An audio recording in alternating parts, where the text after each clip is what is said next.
নিত্যপণ্যের বাজার পরিস্থিতির খবর জানবো। চট্টগ্রাম ও বরিশাল থেকে যোগ দিচ্ছেন সহকর্মীরা। শুরুতেই যাব বরিশালে, সেখানে আছেন সহকর্মী আলামিন। আলামিন, কি পরিস্থিতি দেখছেন বাজারে? গত সপ্তাহের তুলনায় এই সপ্তাহে বাজারে কোন কোন পণ্যের দাম ওঠানামা করেছে? Double million offer Walton fridge কিনে পেতে পারেন 20 লক্ষ টাকা, রয়েছে কোটি কোটি টাকার নিশ্চিত উপহার। কথা বলি, আমি এই মুহূর্তে রয়েছি বরিশাল নগরীর পোর্ট রোড মাছের যে দোকানটি রয়েছে সেখানে।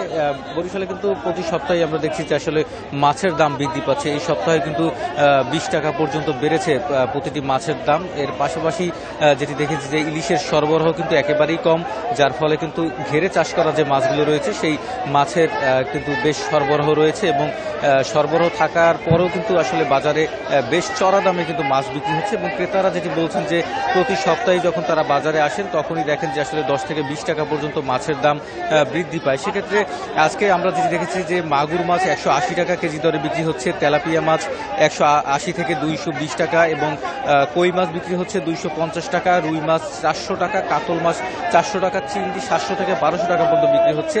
এর পাশাপাশি আমরা দেখেছি যে 1 কেজি সাইজের যে ইলিশগুলো রয়েছে সেগুলো কিন্তু 2200 টাকা কেজি দরে বিক্রি হচ্ছে এবং 1200 গ্রামের যে ইলিশগুলো রয়েছে সেগুলো কিন্তু 2400 টাকা কেজি দরে বিক্রি হচ্ছে এবং 1.5 কেজি ইলিশগুলো বিক্রি হচ্ছে 2500 টাকা কেজি দরে।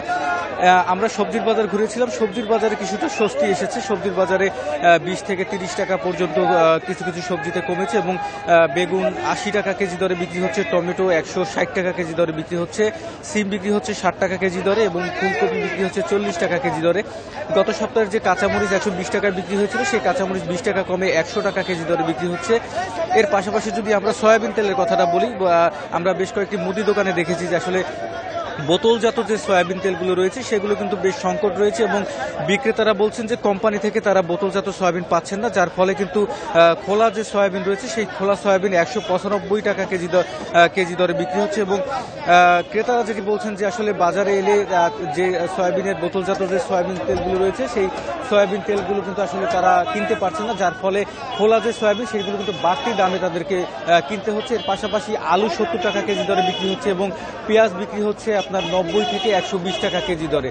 তো এই ছিল আমার কাছে বরিশাল থেকে। আলামিন, আপনি আমাদের সাথেই থাকুন। আমরা এবার চট্টগ্রামে যাব, সেখানে আছেন সহকর্মী হাসান রিটন। হাসান রিটন, চট্টগ্রামের বাজারে আলু, পেঁয়াজ, সয়াবিন তেল সহ অন্যান্য পণ্যের দাম কেমন দেখছেন?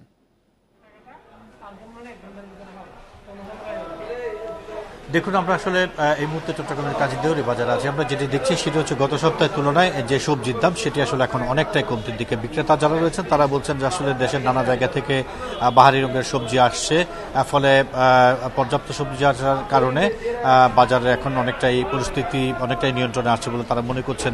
এবং আমরা যেটি দেখেছি গত সপ্তাহের তুলনায় এই সপ্তাহে বেশ কিছু সবজি 10 থেকে 20 টাকা পর্যন্ত কমেছে এবং আমরা যদি গত 10 থেকে 12 দিনের একটি পরিসংখ্যান দিই সেক্ষেত্রে আমরা দেখছি কোনো কোনো সবজির দাম 50 থেকে 60 টাকা পর্যন্ত বিক্রি হচ্ছে।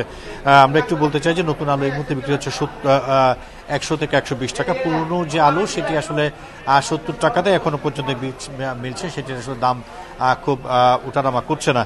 টমেটো আমরা দেখেছি গত কয়েকদিন আগেও টমেটো বিক্রি হচ্ছিল 160 টাকা, সেটি এখন 120 টাকায় বিক্রি হচ্ছে। ফুলকপি 60 টাকা, মূলা 50 টাকা, অর্থাৎ প্রতিটি সবজির দাম এখন বলা যেতে পারে যে আগের তুলনায় অনেকটা কম এবং বিক্রেতারা মনে করছেন সরবরাহ যদি ভালো থাকে তাহলে সামনের দাম আরও কমবে। আমরা একটু মুরগির দাম নিয়ে আমরা প্রতি সপ্তাহে একটু একটা বেসামাল পরিস্থিতিতে পড়েন লোকজন। আমরা আজকে দেখছি গত সপ্তাহে যে দামে মুরগি বিক্রি হয়েছিল, বিশেষ করে দেশি মুরগি এবং সোনালী মুরগি দুটি দাম গত সপ্তাহে যা বিক্রি হয়েছিল সে একই দামে বিক্রি হচ্ছে। তবে ব্রয়লার মুরগি 180 টাকা ছিল গত সপ্তাহে, সেটি 5 টাকা কমে এই সপ্তাহে 175 টাকা বিক্রি হচ্ছে। এছাড়া ডিমও আগে দামে বিক্রি হচ্ছে। তবে সয়াবিন তেলের একটি বিষয় আপনি জানেন যে আসলে বেশ কিছুদিন ধরে চট্টগ্রামে বোতলজাত যে সয়াবিন তেল সেটি বাজার নেই বললেই চলে। আমরা বিক্রেতাদের সাথে কথা বলছি, তারা যেটি বলছে সেটি হচ্ছে 5 আগস্টের পর থেকে দেশের অনেকগুলো সয়াবিন তেলের কারখানা বন্ধ হয়ে গেছে সঙ্গত কারণে। বিভিন্ন কোম্পানি থেকে তাদেরকে আসলে বোতলজাত যে সয়াবিন তেল সেটি সরবরাহ বলা যেতে পারে বন্ধ রয়েছে। ফলত সয়াবিন তেলের বোতলজাত যে সয়াবিন রয়েছে সেটির যাদের কাছে মিলছে তারাও বাড়তি দামে বিক্রি করছেন। এর বাইরে খোলা যে সয়াবিন তেল সেটির দিকে যদি যান তাহলে দেখা যাবে যে গত কয়েকদিনের তুলনায় সেই দামটি আরও বেড়েছে। তো সবকিছু মিলিয়ে বলা যায় যে সবজির দাম তেল এবং চিনির দাম যদি বাড়ে, কিন্তু মুরগির দাম এবং সবজির দাম অনেকটাই নাগালের মধ্যে আছে। এ হচ্ছে চট্টগ্রাম থেকে আমার কাছে সাপ্তাহিক বাজার দরের খবর। নিত্যপণ্যের বাজার পরিস্থিতির খবর চট্টগ্রাম এবং বরিশাল থেকে জানাচ্ছিলেন আমাদের সহকর্মীরা।